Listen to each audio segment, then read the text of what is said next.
जय हिंद साथियों, स्वागत है आपका आज के यूट्यूब सेशन में। हम MBPSC की यूनिट 7 के अंतर्गत फूड एंड न्यूट्रिशन वाले टॉपिक को देख रहे थे। इससे पहले जो हमने क्लासेस ली हैं उसमें हमने कुछ बेसिक नॉलेज देखा था फूड एंड न्यूट्रिशन के बारे में। उसके पश्चात हमने कार्बोहाइड्रेट एवं जो लिपिड्स होते हैं उसके बारे में बातचीत की थी। ठीक है, तो यदि आप लोगों ने वो क्लासेस नहीं देखी हैं तो एक बार उसको ज़रूर चेकआउट करें, और यदि आपको वीडियो पसंद आती हैं तो एक बार उसको लाइक ज़रूर करें, चैनल को सब्सक्राइब करें। ठीक, आज जो हम बातचीत करने वाले हैं वो प्रोटीन के विषय में करने वाले हैं। तो चलिए शुरू करते हैं आज के सेशन को। ठीक दोस्तों, जब भी हम प्रोटीन के विषय में बात करते हैं, ठीक, तो प्रोटीन अभी तक हमने देखो दो चीज़ों के विषय में जो बात की, पहला क्या कार्बोहाइड्रेट, दूसरा क्या लिपिड्स। उनका हमारे शरीर में जो मुख्य काम क्या क्या था, वो हमारे शरीर को ऊर्जा प्रदान करने का कार्य कर रहे थे। ठीक, हमने दोनों लेक्चर में देखा, बहुत अच्छी तरीके से उन दोनों के बारे में बातचीत की कि किस प्रकार से वो हमारे शरीर को ऊर्जा प्रदान करते हैं।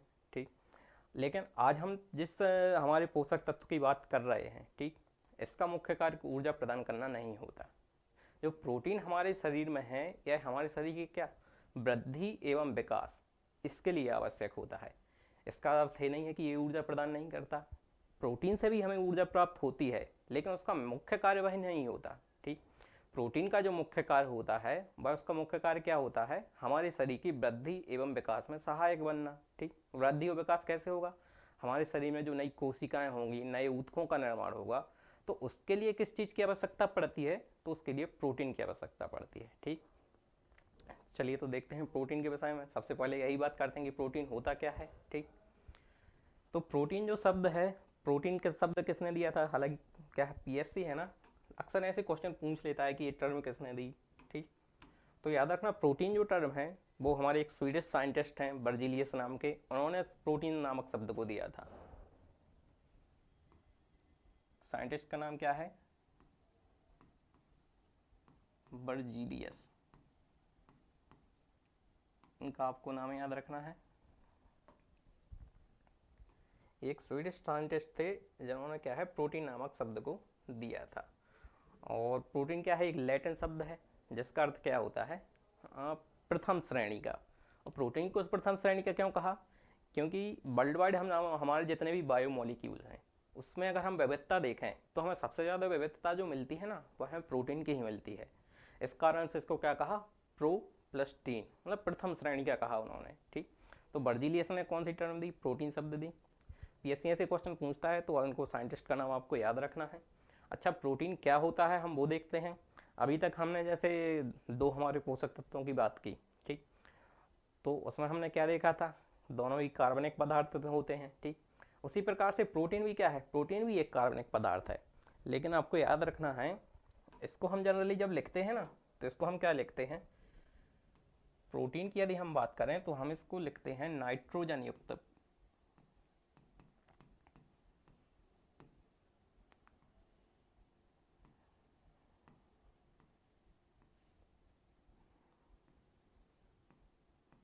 कार्बनिक यौगिक।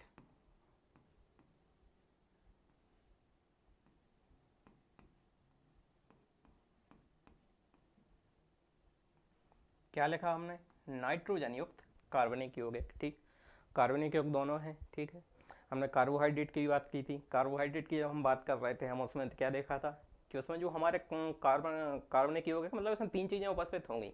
कौन कौन सी, एक तो हमारा क्या है कार्बन, दूसरा है हमारा हाइड्रोजन, और तीसरा है हमारा ऑक्सीजन। ठीक, जब हम कार्बोहाइड्रेट की बात कर रहे थे तो हमने क्या देखा था, और हमें उसमें क्या है कार्बन हाइड्रोजन ऑक्सीजन का एक निश्चित अनुपात पाया जाता है।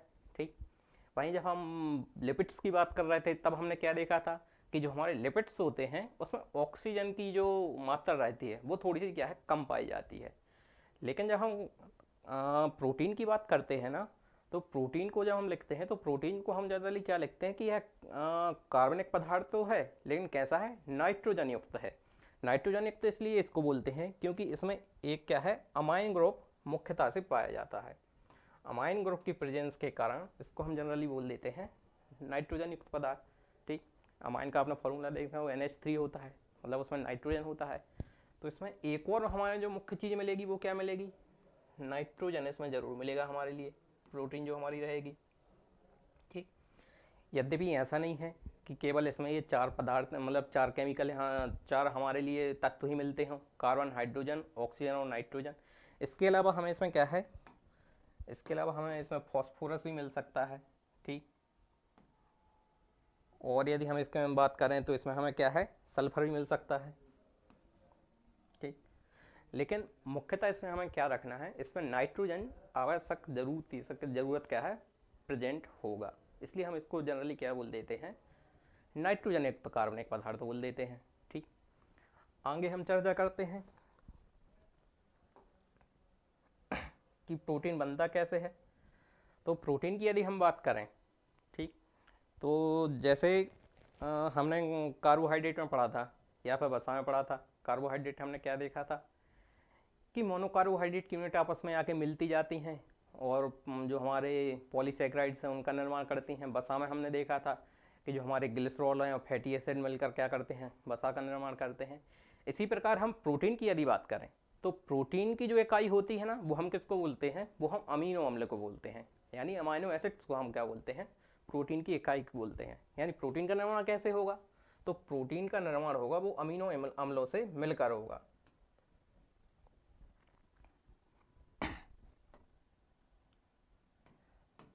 तो यदि पीएससी आपसे क्वेश्चन पूछता है कि प्रोटीन की इकाई क्या है,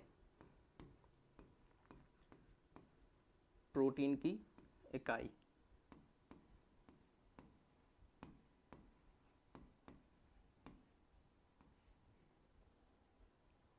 तब आप आंसर क्या लगाएंगे, तब आप आंसर लगाएंगे अमीनो अम्ल।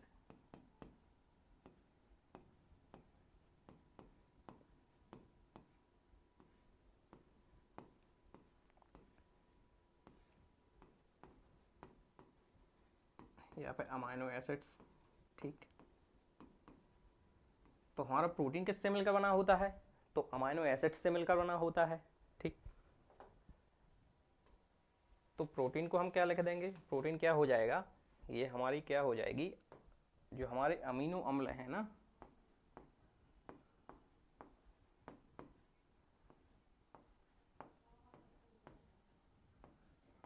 अमीनो अम्ल की श्रृंखला या चेन हम बोल दें।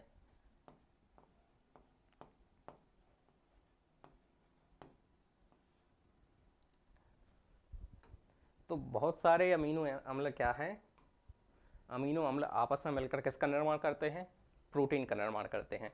अच्छा, इसको हमने श्रृंखला लिखा है, इसको हम इंग्लिश में एक और वर्ड क्या बोल देते हैं, इसको हम पॉलीपेप्टाइड चेन भी बोल देते हैं। क्या बोल देते हैं, पॉलीपेप्टाइड चेन।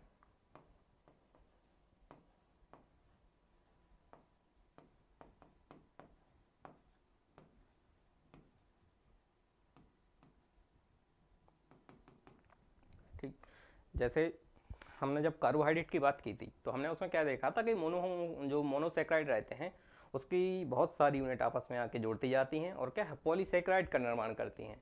इसी प्रकार जो प्रोटीन हमारा होता है ना, तो प्रोटीन हमारा क्या होता है, अमीनो एसिड्स आपस में आके क्या है, एक चेन बनाते हैं या फिर हम कहें श्रृंखला बनाते हैं और किसका निर्माण करते हैं, तो प्रोटीन का निर्माण करते हैं। अच्छा, इसके बीच में बॉन्ड कौन सी पाई जाती है, भाई एक इंपॉर्टेंट फैक्ट हो जाता है। जब हम कार्बोहाइड्रेट की बात कर रहे थे तो हमने देखा था उसके मध्य में जो हमारे मोनोसेक्राइड हैं आपस में आगे किस बंध के द्वारा जुड़ जाते हैं, तो ग्लाइकोसाइडिक बॉन्ड के द्वारा जुड़ जाते हैं। इसी प्रकार हमने फैट्स की बात की थी तो उसमें हमने क्या, ईस्टर बॉन्ड पढ़ी थी, ठीक। यहाँ पर जो हमारा बंध बनता है ना, जो अमीनो अम्ल आपस में आगे जुड़ेंगे, चैन बनाएंगे, तो किस बॉन्ड की सहायता से जुड़ेंगे, तो यहाँ पर जो बॉन्ड बनती है ना उसका नाम क्या है, उसका नाम है पेप्टाइड बॉन्ड।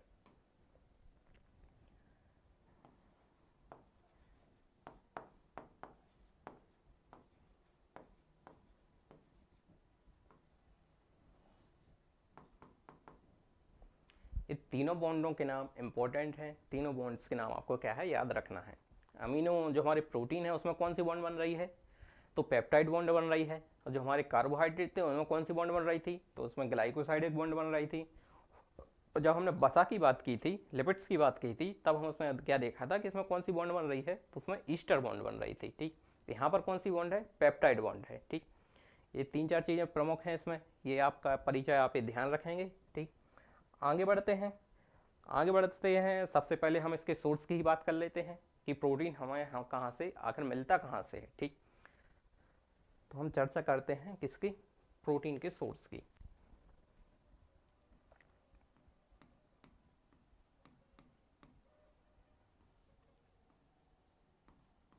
प्रोटीन के स्रोत।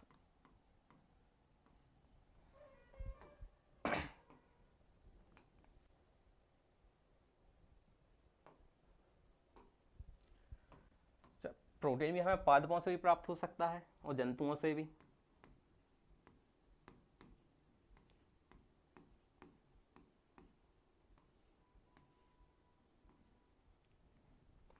पादपों की हम यदि बात करें तो हम जितनी भी प्रकार की दालें खाते हैं ना, जितनी भी प्रकार की दालें हैं वह प्रोटीन के क्या हैं, बहुत अच्छी सोर्स होती हैं। हमारे शरीर में यदि हम बात करें तो जो प्रोटीन का मुख्य सोर्स होते हैं ना, अधिकतर तौर पर क्या है, दालें ही होती हैं। यद्यपि ऐसा नहीं कि हम और भी कंज्यूमर्स नहीं लेते हैं, और भी चीज़ें खाते हैं, लेकिन प्रमुखता से हमारे शरीर में दालें जो रहती हैं ना, वो हमारी प्रोटीन की कमी को पूरा करती हैं। तो एक तो इसका सबसे अच्छा सोर्स क्या हो जाएगा, दालें। अब दालों में यदि आप बात करें, कोई भी हो सकती है, चाहे वह अरहर हो,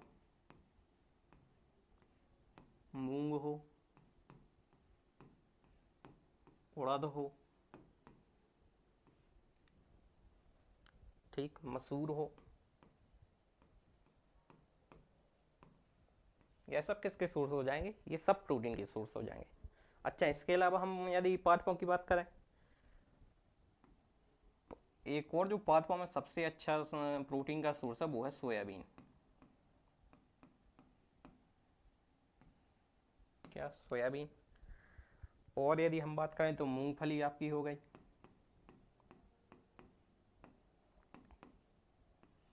मूंगफली से हमें क्या, बसा भी मिलती है, प्रोटीन भी मिलती है, दोनों का सोर्स का काम करती है मूंगफली। और यदि हम बात करें, मटर हो गया, या फिर आपके क्या, सूखे मेवे हो गए, ड्राई फ्रूट्स,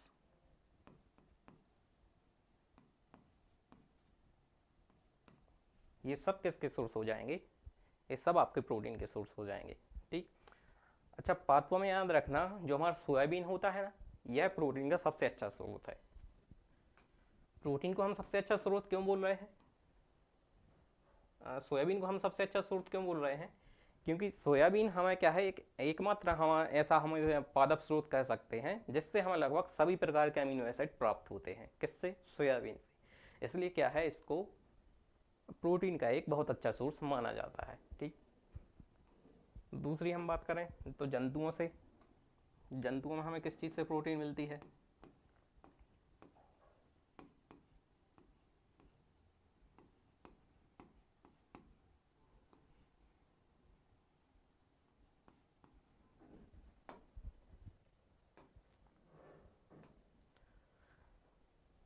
तो जंतुओं की यदि हम बात करें तो हमारा मीट हो गया,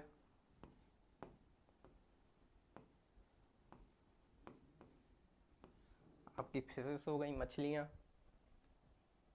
या फिर आप बात करें तो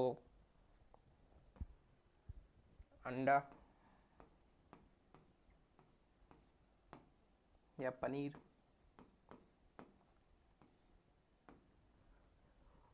और यदि आप बात करें तो दही।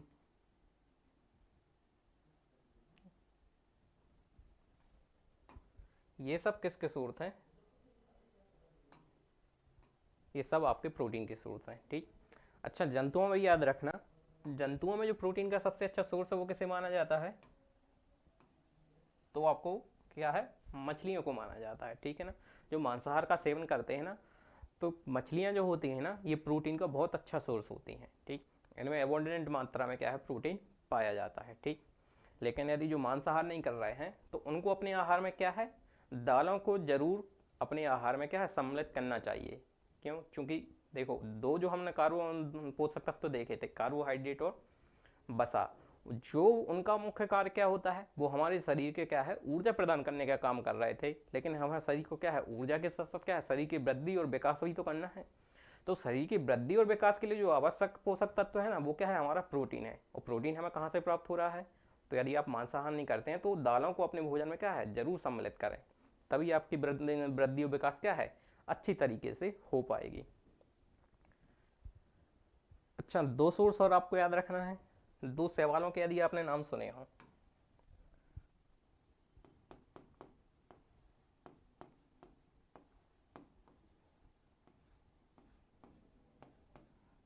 दो सवालों के यदि आपने नाम सुने हो ना, तो ये प्रोटीन की बहुत अच्छी सोर्स है।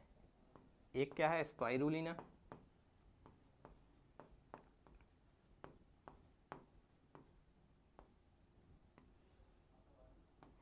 और दूसरी आपकी क्या है, क्लोरेला।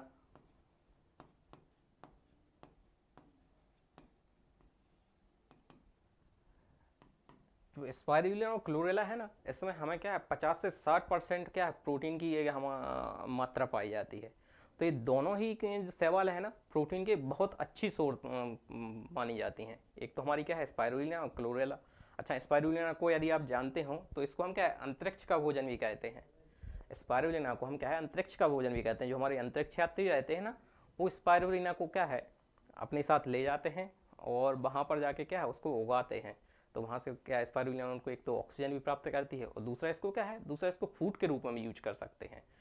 तो ये दोनों आपको एग्जाम्पल याद रखना है, स्पाइरुलिना और क्लोरेला। ये दोनों क्या हैं, ये भी प्रोटीन के एक बहुत अच्छे स्रोत हैं, और दोनों हैं क्या, एल्गी हैं। दोनों क्या हैं, शैवाल हैं।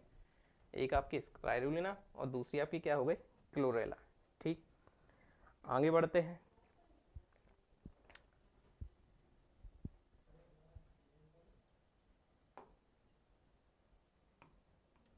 अच्छा, हमने बात की क्या, प्रोटीन का निर्माण कैसे हो रहा है। प्रोटीन का निर्माण कैसे हो, अमीनो एसिड्स की श्रृंखला आपस में आकर क्या करती है, बनती है, और वो किसका निर्माण करती है, प्रोटीन का। ठीक, तो जो हमारे अमीनो एसिड्स हैं, अमीनो एसिड्स को हम जनरली क्या है, तीन भागों में बांटते हैं। कौन कौन से, देखते हैं।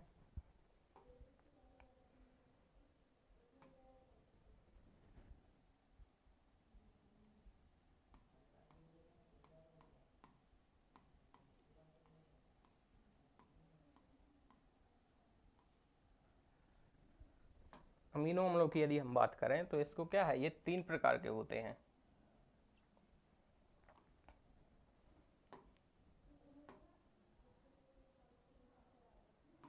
सबसे पहला यदि आप बात करें तो पहले क्या होते हैं, आवश्यक,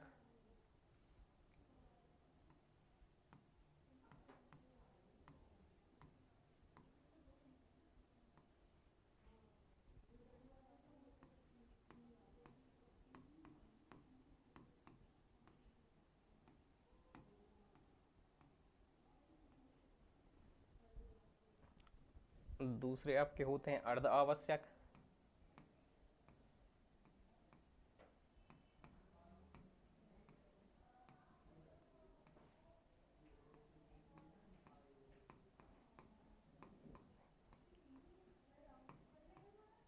और तीसरे आपके क्या होते हैं, अनावश्यक।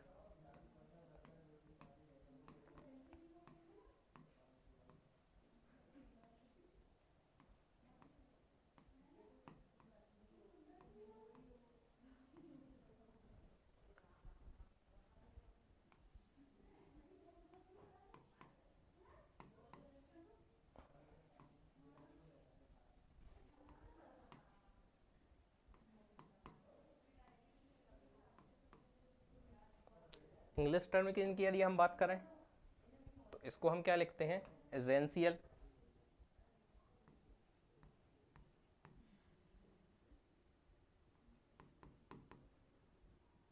Essential amino acids.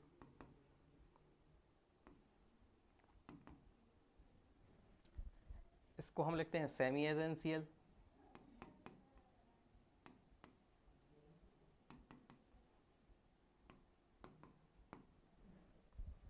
इसको हम क्या लिखते हैं, नॉन एसेंशियल।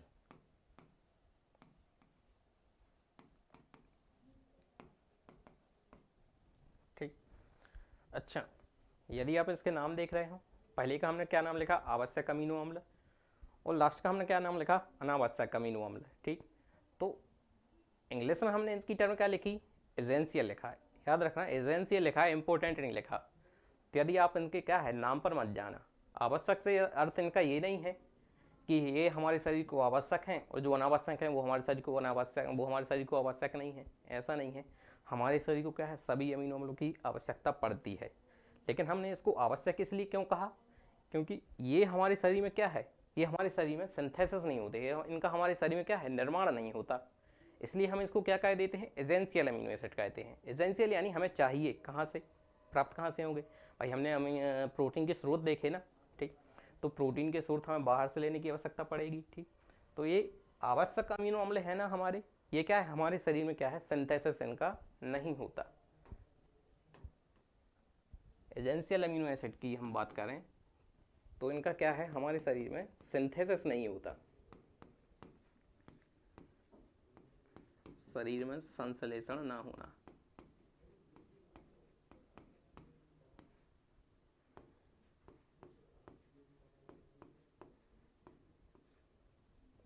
अब शरीर में संश्लेषण नहीं हो रहा है तो हमारे शरीर में कमी कहाँ से पूरी होगी, तो इनकी कमी हमारे क्या है, बाह्य स्रोत से पूरी होती है।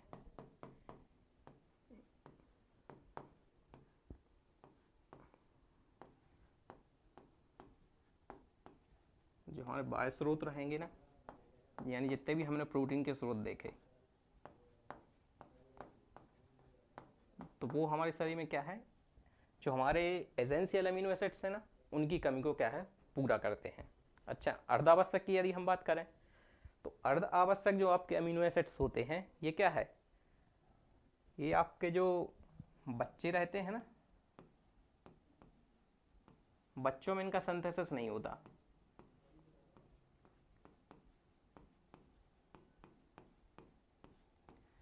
लेकिन यदि हम एडल्ट्स की बात करें, यानी वयस्क,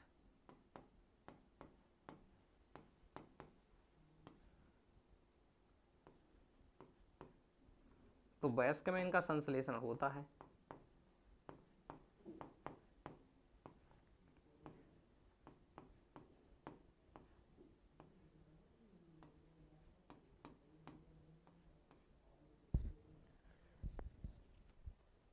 सेमी एजेंशियल को हमने क्या देखा, जो हमारे चाइल्ड्स रहते हैं ना, चाइल्ड्स में जो सेमी एजेंशियल अमीनो एसिड्स हैं, इनका निर्माण नहीं होता, तो उनके लिए अमीनो एसिड्स क्या हो जाएंगे, उनके लिए अमीनो एसिड क्या है, एजेंशियल हो जाएंगे, यानी इनको बाहर से लेने पड़ेंगे।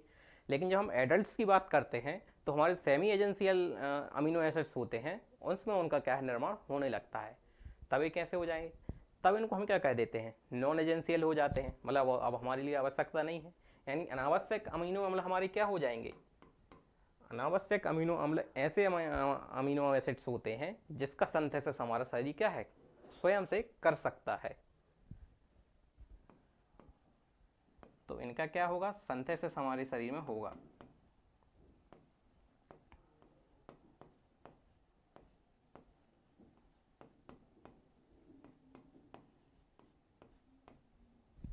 ठीक, तीनों की हमने चर्चा कर ली।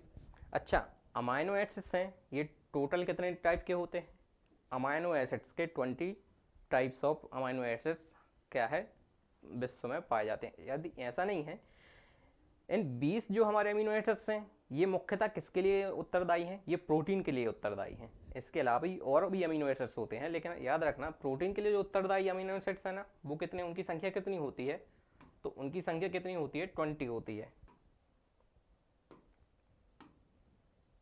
तो 20 प्रकार के अमीनो अम्ल ऐसे होंगे जो किसके लिए उत्तरदायी हैं, प्रोटीन के निर्माण के लिए उत्तरदायी हैं। तो यदि हम एसेंशियल अमीनो एसिड्स की बात करें तो इनकी संख्या कितनी होती है, इनकी संख्या 8 होती है, यानी 8 अमीनो एसिड्स ऐसे हैं जो हमें क्या है, अपनी डाइट से लेने की आवश्यकता पड़ती है। ठीक, जो हमारे अर्ध आवश्यक अमीनो अम्ल हैं उनकी संख्या 2 होती है। वहीं अनावश्यक अमीनो अम्ल की बात करें तो इनकी संख्या 10 होती है। ठीक, अच्छा, जो हमारे सेमी एजेंशियल अमीनो एसिड्स होते हैं, ठीक, इसका क्या है, निर्माण वयस्कों में तो हो रहा है। ठीक, तो क्या है, कभी कभी जो कुछ बुक्स रहती है ना, इसको क्या है, नॉन एजेंशियल में रख देती हैं, और नॉन एजेंशियल अमीनो एसिड्स की संख्या कितनी बता देती हैं, 12 बता देती हैं। तो आपको उसमें क्या है, कंफ्यूज नहीं होना है। जहाँ भी नॉन एजेंशियल अमीनो एसिड्स की संख्या यदि आपको 12 दिख रही है, तब आपको याद रखना है कि उन्होंने दो कौन से अमीनो एसिड्स को जोड़ के बात की है, तो उन्होंने सेमी एजेंशियल हमारे अमीनो एसिड्स होते हैं ना, उसको वो जोड़ के बात कर रहे हैं। क्यों, क्योंकि हमारे एडल्ट्स में तो ये क्या हो जाएंगे, अनावश्यक हो जाएंगे, चूँकि क्या है, एडल्ट्स में जो हमारे अनावश्यक अमीनो अम्ल हैं उनका सिंथेसिस क्या है, हमारे शरीर में स्वयं से हो रहा है। ठीक, तो कहीं कहीं इसकी संख्या क्या है, 12 लिख देते हैं बुक्स में, तो आपको कंफ्यूज नहीं होना है, ठीक। अच्छा, अर्ध अमीनो अम्ल होते हैं, इसकी यदि हम बात कर लें तो ये कौन कौन से हैं? तो एक तो हो जाता है आपका आर्जिनिन,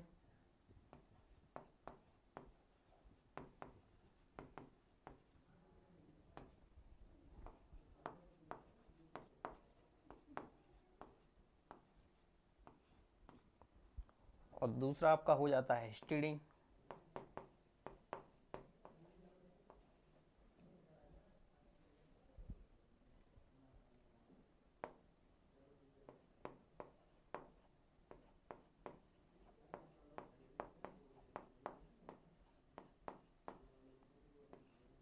ये दोनों आपको नाम याद रखना है, ठीक।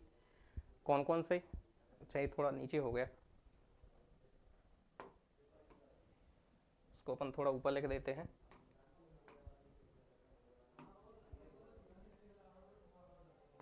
एक तो आपका हो गया क्या, आर्जिनिन, दूसरा आपका हो गया हिस्टिडीन।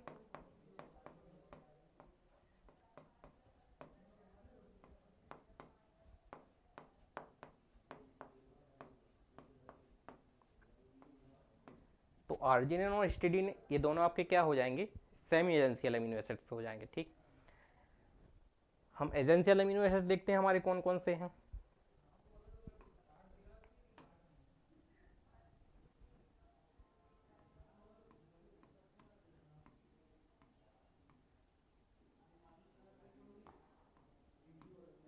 आवश्यक अमीनो अम्ल,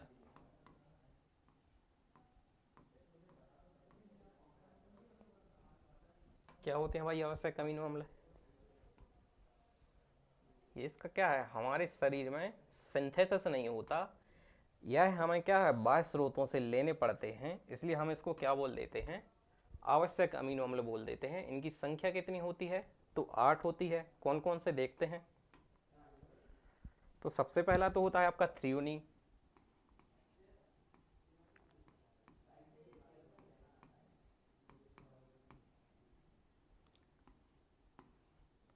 दूसरा आपका होता है ल्यूसीन,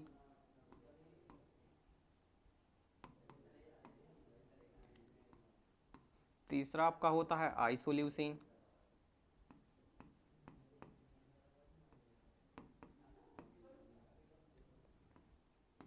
चौथा आपका होता है लाइसिन,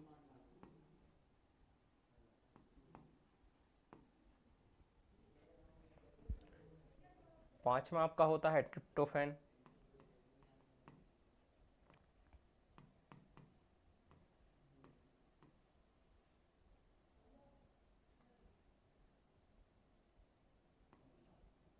छठा आपका होता है मैथ्योनिन,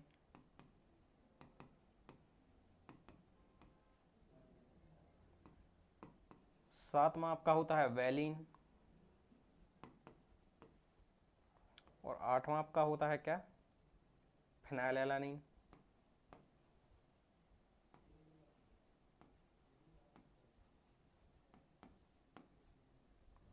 ये 8 नाम आपको याद रखने हैं, ठीक। देखो इसका हम क्या है, कोई भी जगल भी बना सकते हैं, वैसे भी याद रखते हैं, लेकिन मेरा सजेशन ये है सबसे पहले तो आप क्या है इनके नाम याद रख लें, ठीक। जनरली क्या होता है कि बच्चे जगल बनाने में लग जाते हैं, लेकिन जब परीक्षा का समय होता है तब उनको क्या है, जगल तो याद रहता है, लेकिन उनसे मिलके अमीनो एसिड्स कौन सा बन रहा है वही बच्चों को याद नहीं आने लगता, ठीक। तो एक बार आप क्या करें, ये आठों के आठों नाम को आप कम से कम 10-12 बार पढ़ें। 10-12 बार आप इनको पढ़ेंगे ना, इनके नाम आपको अपने आप याद हो जाएंगे, आपको जगल की भी आवश्यकता नहीं पड़ेगी, ठीक। कौन कौन से?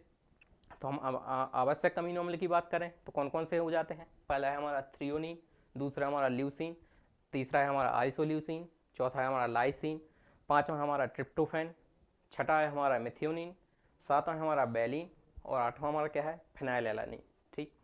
ये आठों के आठवां नाम आपको याद रखना है। देखो इसलिए बोल रहा हूँ क्योंकि कभी कभी एग्जाम में यदि ऐसा क्वेश्चन बना, निम्न में से कौन सा आवश्यक अमीनो अम्ल है, या फिर इनमें से कौन सा अनावश्यक अमीनो अम्ल है, तो यदि आपको ये 8 नाम याद हैं, ठीक, और 2 नाम आपको मैंने वैसे भी याद बताए थे सेमी एजेंशियल एसिड्स के, वो तो आपको याद रखना ही रखना है, लेकिन यदि आपको ये 8 नाम याद हैं, ठीक, तब आपसे कैसा भी क्वेश्चन आए, चाहे आपसे क्या पूछे कि आवश्यक निम्न में से आवश्यक अमीनो अम्ल कौन सा है, या फिर निम्न में से अनावश्यक अमीनो अम्ल कौन सा है, तो यदि आप ये 8 नाम याद कर लेते हैं तब आपको पता ही रहेगा कि आवश्यक अमीनो अम्ल कौन से हैं।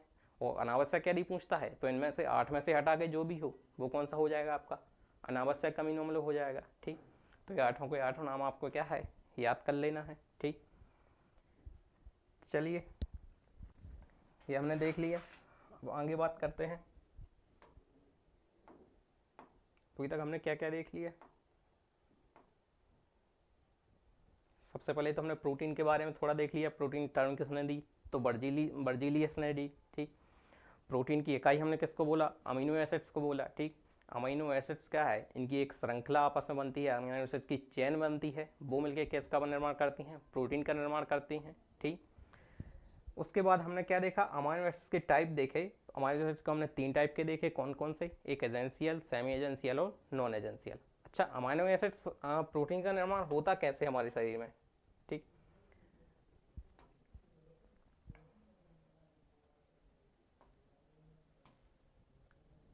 ये हमारी कोशिका होती है, कोशिका में हमारा क्या पाया जाता है, केंद्रक पाया जाता है।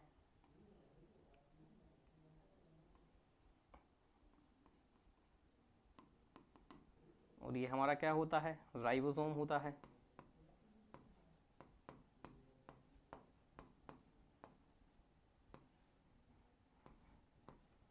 राइबोसोम का दूसरा नाम क्या है, यदि आपने सुना हो, इसको क्या कहा जाता है, प्रोटीन निर्माण की फैक्ट्री कहा जाता है, या पर इसे हम प्रोटीन की फैक्ट्री कहते हैं। क्यों कहते हैं, क्योंकि राइबोसोम में ही हमारा क्या है, प्रोटीन का निर्माण होता है। ठीक, या कहें राइबोसोम जो हमारा होता है वह प्रोटीन निर्माण के लिए क्या है, एक प्लेटफॉर्म प्रोवाइड करता है, इसलिए राइबोसोम को क्या कहा जाता है, प्रोटीन की फैक्ट्री कह देते हैं। अच्छा, प्रोटीन का निर्माण कैसे होता है, तो आपने एक प्रोसेस का नाम सुना होगा, जब हम बायोटेक्नोलॉजी पढ़ते हैं ना, तब उसमें एक प्रोसेस पढ़ते हैं जिसको हम क्या कहते हैं, ट्रांसलेशन।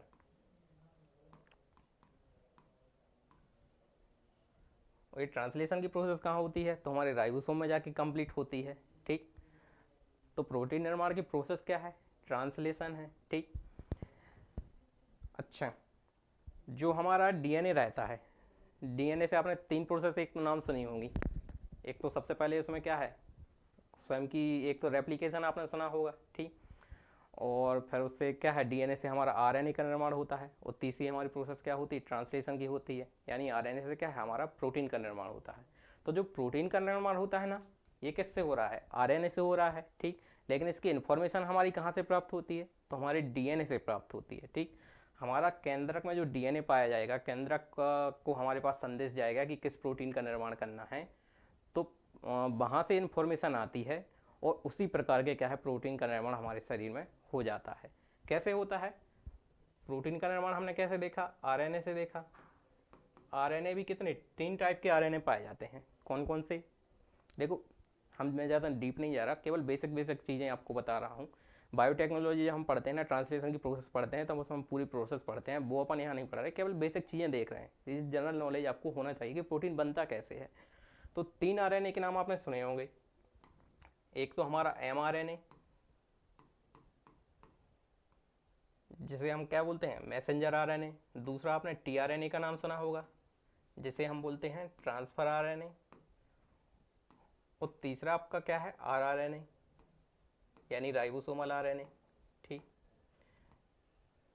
तो ये तीनों ही हेल्प किसमें करेंगे, आपके प्रोटीन निर्माण में हेल्प करेंगे। आरआरएनए क्या करेगा, ये आपके प्रोटीन सिंथेसिस के लिए क्या है, प्लेटफॉर्म तैयार करेगा, यानी राइबोसोम का निर्माण किससे होता है, तो आरआरएनए से होता है, तो इसको हम क्या बोलते हैं, राइबोसोमल आरएनए बोलते हैं। ठीक, दूसरा हमारा जो क्या है, एमआरएनए। एमआरएनए है मैसेंजर आरएनए, मैसेंजर यानी संदेशवाहक, यानी इसमें संदेश रहता है कि कौन सा प्रोटीन बनना है, उसकी इन्फॉर्मेशन किस में हो गई, तो आपकी एमआरएनए में होगी। ठीक, और टीआरएनए क्या करता है, ट्रांसफर आरएनए, नाम से जैसे समझ में आ रहा है, किसी चीज़ का ट्रांसफर करेगा, किस चीज़ का, तो अमीनो एसिड्स का ट्रांसफर करता है। ठीक, जिस भी जिस प्रोटीन निर्माण के लिए जिस भी अमीनो एसिड्स की आवश्यकता है ना, वो अमीनो एसिड्स कौन लेके आएगा, तो हमारा टीआरएनए लेके आएगा।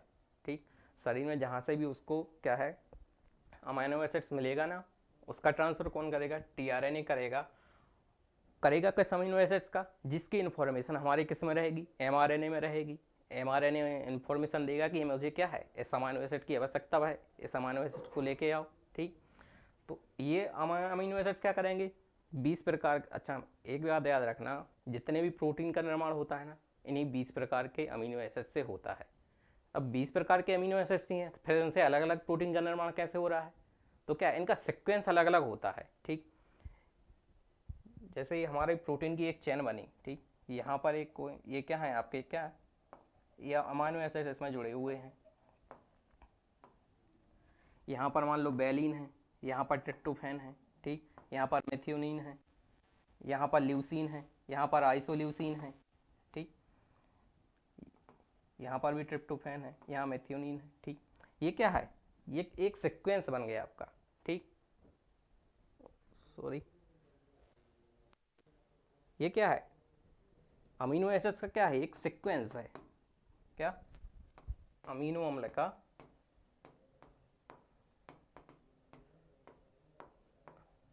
अमीनो अम्ल की श्रृंखला या कहें चेन।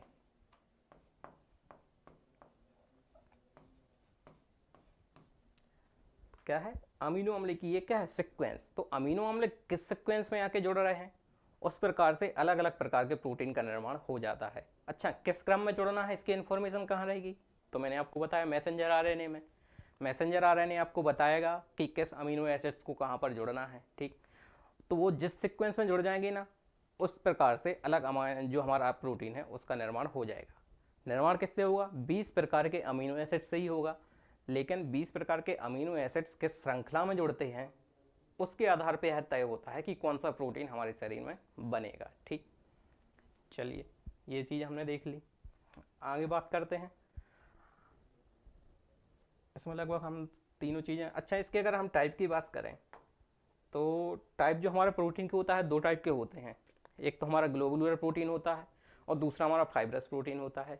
उसकी चर्चा हम कर नहीं रहे हैं क्योंकि भाई आपके लिए इम्पोर्टेंस भी नहीं है उसकी, क्योंकि चर्चा इसलिए नहीं कर रहे हैं, वो आपका केमिस्ट्री का टॉपिक हो जाता है, ठीक।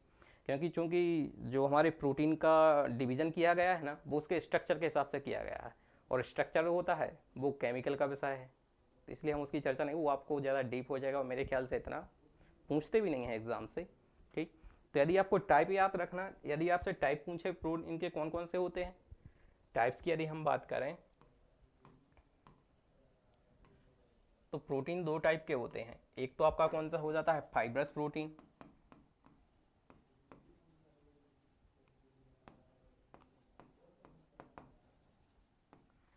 और दूसरा आपको क्या बोल देते हैं, इसको अपन ग्लोबुलर प्रोटीन बोल देते हैं,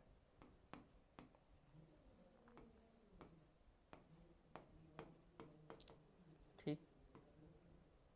ये इसके दो टाइप होते हैं। इसकी चर्चा अपन को क्या है उतनी डीप में करना नहीं है, लेकिन आप टाइप याद रख सकते हैं कि इसके दो टाइप होते हैं, एक फाइब्रस प्रोटीन और दूसरा आपका क्या है, ग्लोबुलर प्रोटीन, ठीक। आगे बढ़ते हैं, प्रोटीन के कार्यों की चर्चा करते हैं।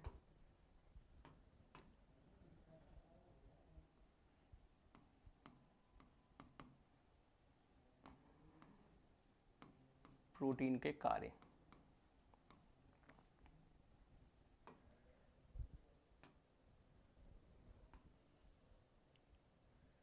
प्रोटीन को हमने क्या बोला था, इसको हमने क्या बोला था, इसमें बहुत विविधता पाई जाती है, तो इसलिए प्रोटीन के कार्य भी क्या है ना, बहुत सारे हो जाते हैं। यद्यपि हम मेन जो हमारे कार्य होते हैं उसी को देखते हैं। तो सबसे पहला तो हमने इसका क्या देखा, शरीर की वृद्धि एवं विकास करना, सबसे मुख्य कार्य तो इसका यही हो जाएगा, क्या, शरीर की वृद्धि एवं विकास।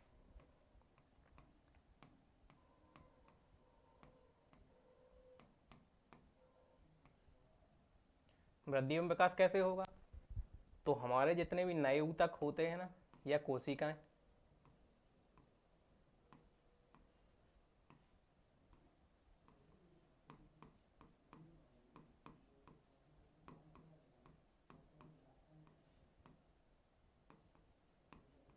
तो उसके निर्माण में सहायक कौन होता है, तो हमारा प्रोटीन ही होता है।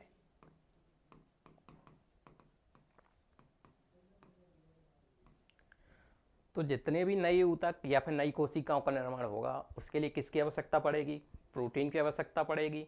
इसलिए इसको हम क्या बोल देते हैं, इसको हम बिल्डिंग ब्लॉक भी बोल सकते हैं, ठीक। तो हमारे शरीर के वृद्धि एवं विकास के लिए किसकी आवश्यकता पड़ती है? प्रोटीन की आवश्यकता पड़ती है। इसलिए यदि आपने देखा हो कि जो जो भी लोग जिम वगैरह जाते हैं ना, या फिर मेहनत वाला अपने शरीर के है थोड़ा मसल्स वगैरह बनाना है, बाइसेप्स बनाना चाहते हैं, उसके लिए उनको क्या सलाह दी जाती है? जिम ट्रेनर से आपने जनरली सुना होगा कि आप प्रोटीन का सेवन करें। उनको प्रोटीन लेने की सलाह देते हैं। क्यों देते हैं? इसलिए देते हैं क्योंकि देखो, कार्बोहाइड्रेट और वसा का अपन ने मेन कार्य क्या देखा, वो हमारे शरीर को ऊर्जा प्रदान करने का काम कर रहे थे, ठीक। लेकिन प्रोटीन ही एक ऐसा पोषक तत्व है जो हमारे शरीर क्या है, वृद्धि एवं विकास में सहायक है। इसलिए जिम ट्रेनर हमेशा यह सलाह देते हैं कि आप प्रोटीन का सेवन करें, ठीक। तो इसका मुख्य कार्य तो यही हो जाएगा, शरीर की वृद्धि एवं विकास करना। दूसरा इसका क्या कार्य हो जाएगा, जो हमारी पुरानी कोशिकाएं रहती हैं, पुरानी या फिर हम कहें क्षतिग्रस्त कोशिकाएं,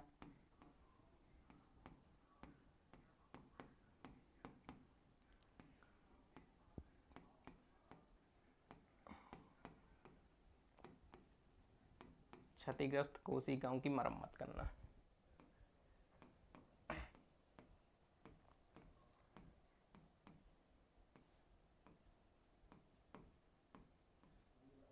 ठीक, ये हमारे शरीर में क्या है, नए ऊतकों कोशिकाओं के निर्माण के लिए उत्तरदायी तो है ही सही, लेकिन हमारी जो पुरानी कोशिकाएं रहती हैं या फिर क्षतिग्रस्त कोशिकाएं रहती हैं, उसकी मरम्मत के लिए भी किसकी आवश्यकता पड़ेगी? हमें प्रोटीन की आवश्यकता पड़ेगी। यानी यदि हम बात करें कि यदि घाव भरने की बात करें ना, तो उसके लिए हमें किसकी आवश्यकता पड़ती है? मेनली प्रोटीन की आवश्यकता पड़ती है। घाव भरने का कार्य भी कौन कर रहा है? हमारा प्रोटीन ही कर रहा है, ठीक। क्षतिग्रस्त कोशिकाओं की मरम्मत कौन करेगा? हमारा प्रोटीन ही करेगा, ठीक। नेक्स्ट यदि हम इसकी बात करें, तो आपने एंटीबॉडीज देखी होंगी ना। एंटीबॉडीज का भी निर्माण किसके होता है?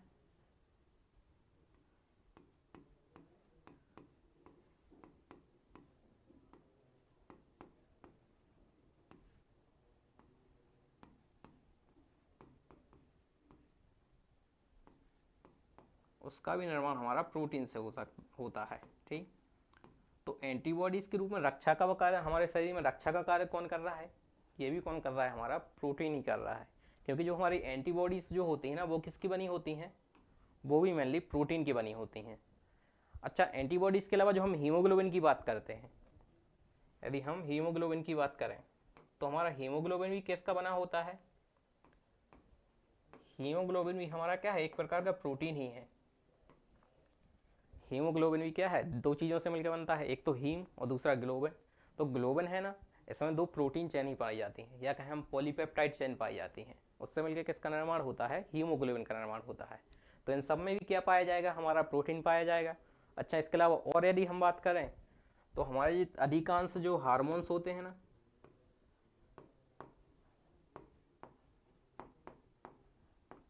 अधिकांश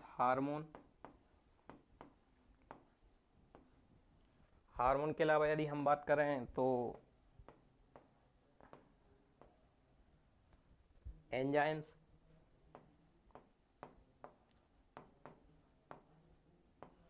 ये भी किससे मिलकर बने होते हैं? तो ये भी प्रोटीन से मिलकर बने होते हैं। अधिकांश जो हमारे हार्मोन्स हैं या फिर हम एंजाइमों की बात करें, तो उनका निर्माण भी कैसे होता है? तो प्रोटीन से ही होता है। यद्यपि ऐसा नहीं होता कि केवल प्रोटीन से ही बने होते हैं। कुछ हमने हार्मोन, जैसे हम लिपिड्स की जब बात कर रहे थे, तब हमने उसमें क्या स्टेरॉयड हार्मोन की बात की थी। स्टेरॉयड हार्मोन का निर्माण कैसे होता है? तो उनका निर्माण लिपिड्स से होता है, ठीक। तो वो भी चीज़ अलग होती है। लेकिन अधिकांश यदि हम हार्मोन देखें और अधिकांश यदि हम इसकी एंजाइम्स की बात करें, तो उसमें मेन कंटेंट क्या रहेगा? तो आपका प्रोटीन पाया जाएगा, ठीक। ये चीज़ें देख ली। अच्छा, याद रखना, प्रोटीन हमारा होता है, जैसे हमने कार्बोहाइड्रेट की बात की थी। कार्बोहाइड्रेट का हमने भोजन संग्राहक के रूप में कार्य देखा था, ठीक। जैसे सेलुलोज के रूप में वो क्या है, जो हमारा प्लांट्स थे उनमें स्टोर हो रहा था। ऐसे ग्लाइकोजन के रूप में हमारे शरीर में भी स्टोर हो रहा था। ऐसी प्रोटीन भी कुछ कुछ जो हमारे क्या है, पौधे वगैरह रहते हैं, उसमें क्या है, ये भोजन संग्राहक के रूप में भी कार्य करता है।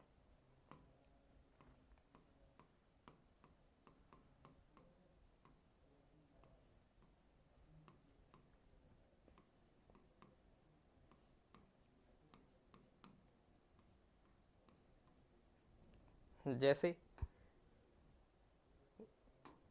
चलिए, जैसे हम यदि अंडे की बात करें,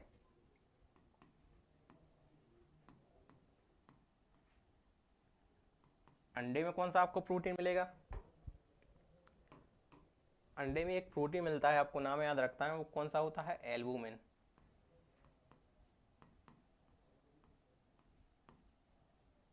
कौन सा प्रोटीन? एल्बुमिन। ठीक, तो ये क्या है? ये अंडों में भोजन संग्राहक के रूप में कार्य करता है। इसी प्रकार और भी यदि हम इसके एग्जाम्पल देखें, तो यदि हम दालों की बात करें, तो दालों में हमें कौन सा प्रोटीन मिलता है? दालों की यदि हम बात कर रहे हैं, तो दालों में कौन सा प्रोटीन पाया जाता है? तो दालों में हमारा जो प्रोटीन रहता है उसको हम क्या नाम बोलते हैं? प्रोलेमीन्स। दालों से हमें कौन सा प्रोटीन प्राप्त होता है? तो आपका प्रोलेमीन्स।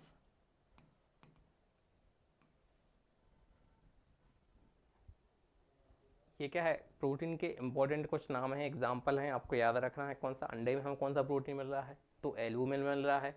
दालों से कौन सा प्रोटीन मिल रहा है? तो प्रोलेमिन्स मिल रहा है। ठीक, और यदि हम बात करें अनाजों की, अनाजों की यदि हम बात करें,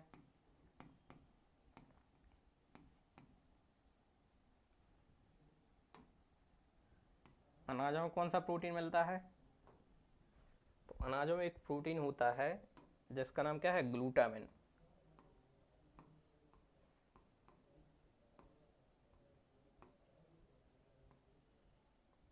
ग्लूटामिन प्रोटीन। अच्छा, आपने यदि देखा हो, एक क्वेश्चन यदि आपने पढ़ा हो कि रोटी किस कारण से फूल जाती है, तो एक प्रोटीन के कारण ही फूलती है। उस प्रोटीन का नाम क्या है? तो ग्लूटामिन है। तो अनाजों में कौन सा प्रोटीन हमें मिल रहा है? अनाजों से प्राप्त होने वाले प्रोटीन का नाम क्या है? ग्लूटामिन है। ठीक, नेक्स्ट यदि हम बात करें, तो मटर की यदि हम बात करें, मटर में हमें कौन सा प्रोटीन मिलता है? मटर में एक प्रोटीन मिलता है, आपको नाम याद रखना है, कौन सा? फेसियोलिन।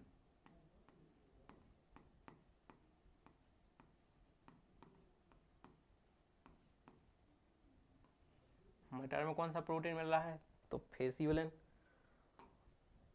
दूध की यदि बात करें, दूध में कौन सा प्रोटीन होता है? ये भी कई बार एग्जाम्स में पूछा है। दूध में आपका कौन सा प्रोटीन पाया जाता है? तो दूध में जो प्रोटीन मिलता है उसका नाम है केसीन।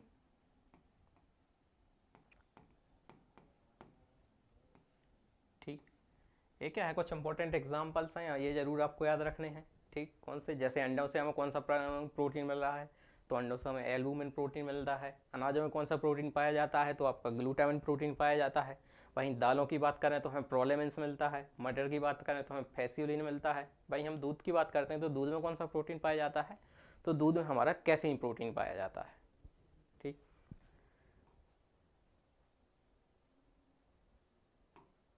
अच्छा, भोजन संग्रह के रूप में यदि हम देख रहे हैं, तो इससे हमें क्या है? ऊर्जा भी तो प्राप्त होती होगी। तो एक इसका कार्य क्या हो जाएगा ऊर्जा के रूप में?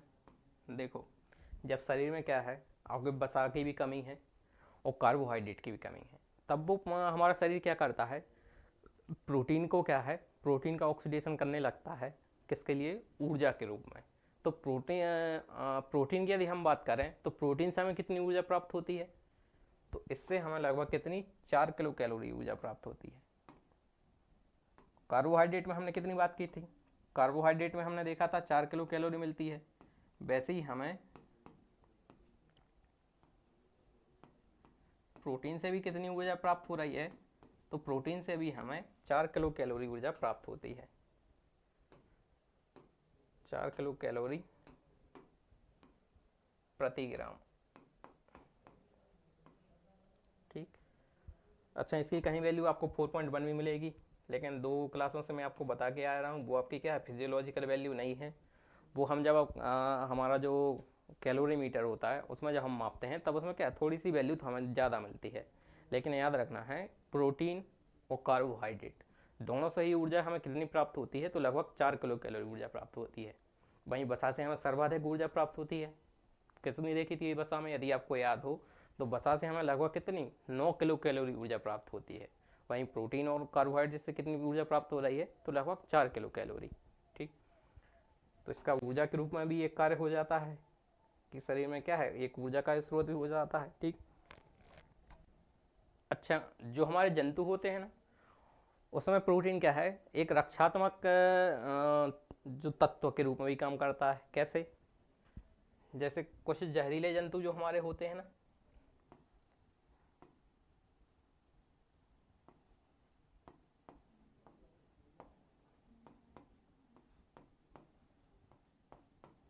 जहरीले जंतु में जो विष हो पाया जाता है ना, जैसे यदि हम सांप की बात करें या फिर बिच्छू की बात करें, विष या फिर पॉइजन, वो भी आपका किससे बनता है,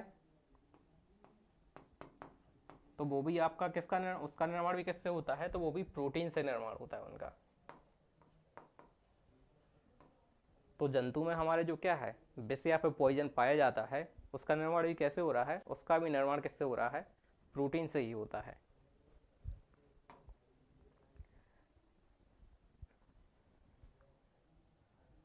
अच्छा, यदि हम अपने बाह्य कंकाल तंत्र की बात करें, ठीक, मतलब बाह्य कंकाल तंत्र, जैसे मानव में अपन देखें तो बाल हमारे हो गए, या फिर नाखून। ऐसी जंतु में यदि हम देखें तो उनके सींग हो गए, या फिर हम बात करें खुर की बात करें। ठीक, ये भी किससे बने होते हैं, तो इनका निर्माण भी किससे होगा, प्रोटीन से होगा। और कौन सा प्रोटीन होगा, उस प्रोटीन का नाम क्या है, उस प्रोटीन का नाम है केराटिन प्रोटीन।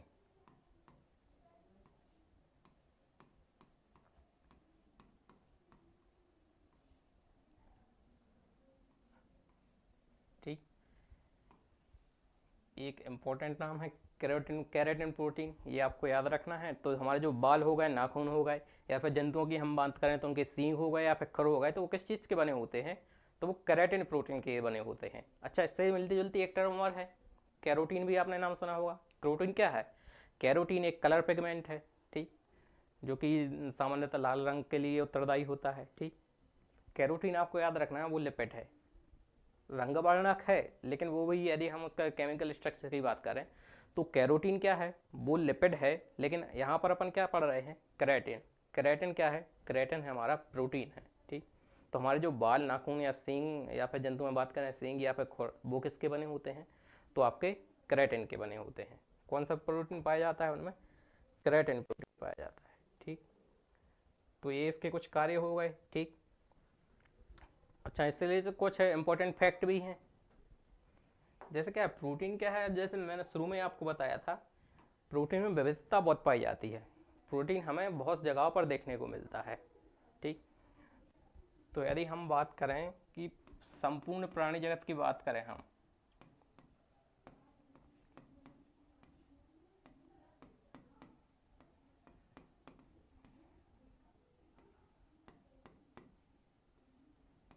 संपूर्ण प्राणी जगत में सर्वाधिक मात्रा में यदि प्रोटीन की बात करें कौन सा पाया जाता है, तो संपूर्ण प्राणी जगत में सर्वाधिक पाया जाने वाला प्रोटीन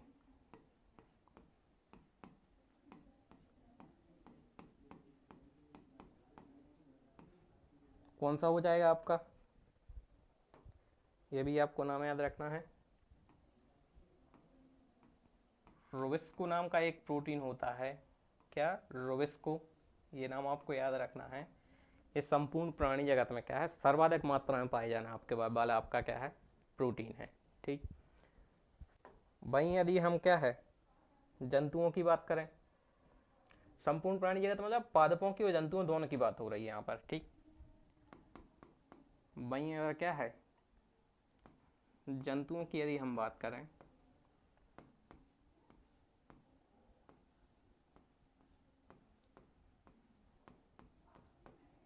जंतुओं में सर्वाधिक पाया जाने वाला प्रोटीन कौन सा है, तो आपको याद रखना है वो क्या हो जाएगा, आपका कोलेजन प्रोटीन हो जाएगा।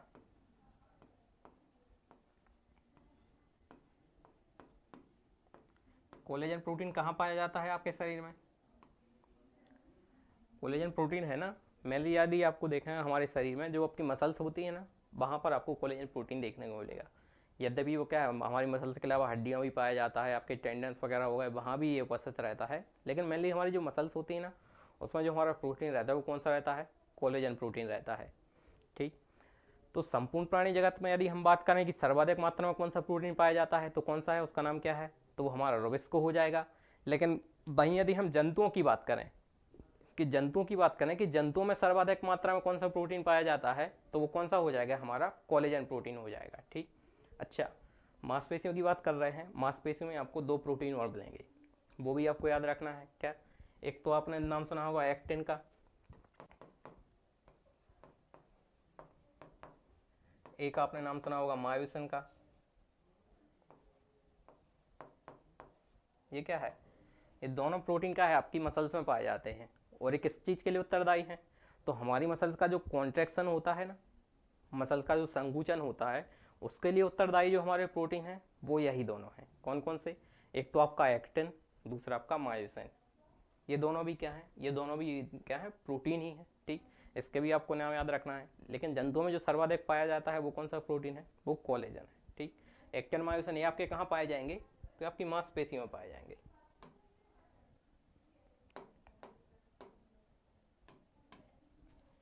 ये कहाँ हमारे मिल रहे हैं, मसल्स में।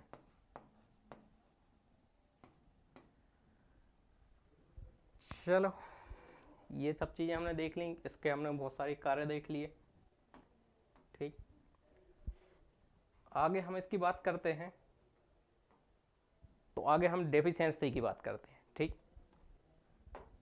प्रोटीन की डेफिशिएंसी हमें हमें मेनली आपने क्या है, दो रोगों के नाम सुने होंगे। एक तो आपने नाम सुना होगा मरासमस का,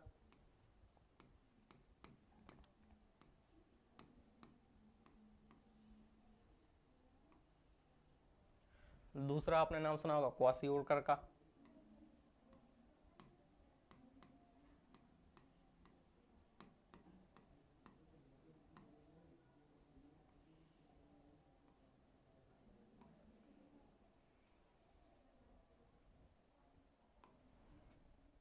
ये दोनों क्या हैं, दोनों आपके प्रोटीन की कमी से होने वाले रोग हैं, लेकिन इनमें थोड़ा सा अंतर होता है। ठीक। थोड़ा सा अंतर होता है, वो आपको याद रखना है। क्या? यदि हम मरासमस की बात करें, तो मरासमस क्या है, ये केवल प्रोटीन की कमी से नहीं होता। जनरली यदि आपने देखा होगा, जनरली यही बोल देते हैं कि प्रोटीन की कमी से कौन से रोग होते हैं, डेफिशिएंसी डेफिशिएंसी डिसीज दोनों क्या है, मरासमस और क्वासियोर का। किसकी कमी से होती हैं, तो जनरली हम यही बोल देते हैं कि प्रोटीन की कमी से होती हैं। लेकिन याद रखना, जो हमारा मरासमस है वो केवल प्रोटीन की कमी के कारण नहीं होता। मरासमस में हमारा क्या है, प्रोटीन के साथ साथ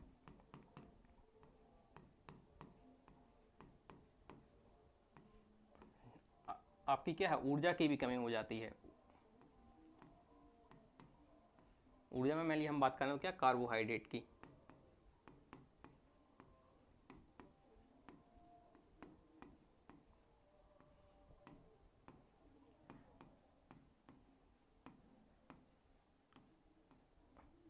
तो मरासमस की यदि हम बात करें तो ये किस कारण हो रहा है, तो आपको याद रखना है कि केवल प्रोटीन की कमी के कारण नहीं होता। मरासमस जो आपकी डिसीज़ है, भाई प्रोटीन के साथ साथ जब शरीर में कार्बोहाइड्रेट की कमी होती है ना, तब आपको जो डिसीज़ होगी उसका नाम क्या है, मरासमस है। लेकिन याद रखना, क्वासियोरकर जो होता है, क्वासियोरकर में जनरली किस चीज़ की कमी होती है, तो क्वासियोरकर में ओनली प्रोटीन की कमी होती है।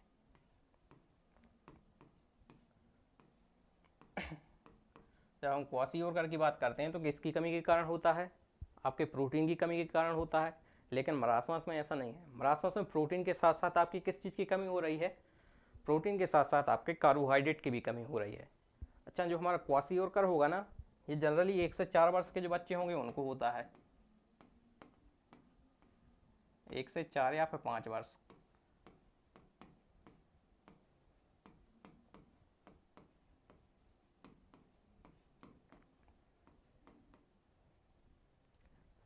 वहीं यदि हम मरासमस की बात करें तो है 1 वर्ष तक के बच्चों को होता है।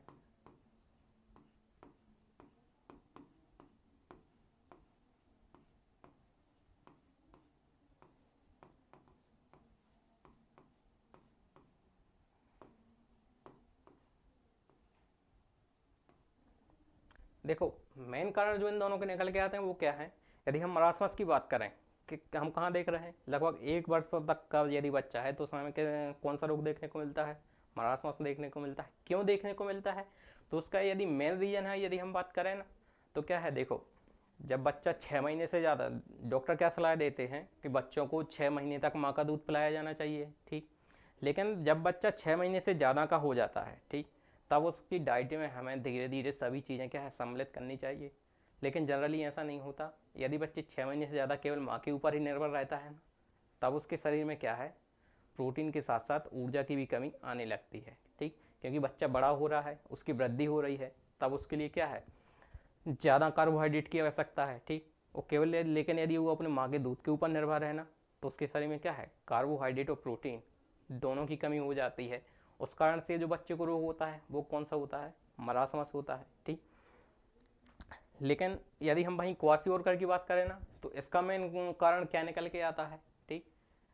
यद्यपि यही वो कारण नहीं है, मेन कारण की यदि हम बात करें तो जब आप सेकेंड चाइल्ड यदि पेरेंट्स का हो जाता है, ठीक, सेकेंड चाइल्ड हो जाता है ना, तो पहला जो चाइल्ड होता है ना, उसकी क्या है, उसको माँ का दूध प्राप्त नहीं हो पाता। और जो बच्चों में प्रोटीन का प्रमुख स्रोत क्या रहता है, शुरू में तो माँ का दूध ही रहता है। तो सेकेंड बेबी यदि हो जाता है पेरेंट्स के पास, तो क्या है, जो माँ रहती है सेकेंड बच्चे पर अपना ध्यान देगी, ठीक है ना। तो दूसरे बच्चे को क्या है, प्रोटीन की कमी होने लग जाएगी। उसका पहला बच्चा होगा क्या, प्रोटीन की कमी हो जाएगी, क्योंकि प्रोटीन के लिए पूर्ण रूप से किसके ऊपर निर्भर रहता है, माँ के ऊपर ही निर्भर रहता है। तो जनरली ये कब होता है, 1 से 4 वर्ष के बच्चों में हमें देखने को मिलता है। क्यों, इसी कारण से हमें जो क्या है, क्वासिओरकर, ठीक। तो दोनों हमने देख ली। मरासमस आपका किस कारण हो रहा है, आपका प्रोटीन एवं कार्बोहाइड्रेट की कमी के कारण। क्यों, क्योंकि जो हमारे पेरेंट्स हैं 6 महीने के बाद बच्चों की डाइट में क्या है, खाने को सम्मिलित नहीं कर रहे हैं, वो केवल अपनी क्या है, माँ के ऊपर निर्भर है, ठीक। वहीं क्वासिओरकर क्या है, सेकेंड चाइल्ड बर्थ हो जाता है ना, दोनों बच्चों के बीच में ज़्यादा गैप नहीं है, ठीक। तब उस कारण से हमें क्या है, क्वासिओरकर देखना होता किस कारण से, प्रोटीन की कमी के कारण। मरासमस के कारण प्रोटीन और कार्बोहाइड्रेट दोनों के कारण, ठीक। ये चीज़ें हमने देख ली। मरासमस को, अच्छा, मरासमस को हम एक नाम और दे देते हैं, इसको हम सूखा रोग भी बोलते हैं, ठीक। सूखा रोग भी बोलते हैं। क्यों,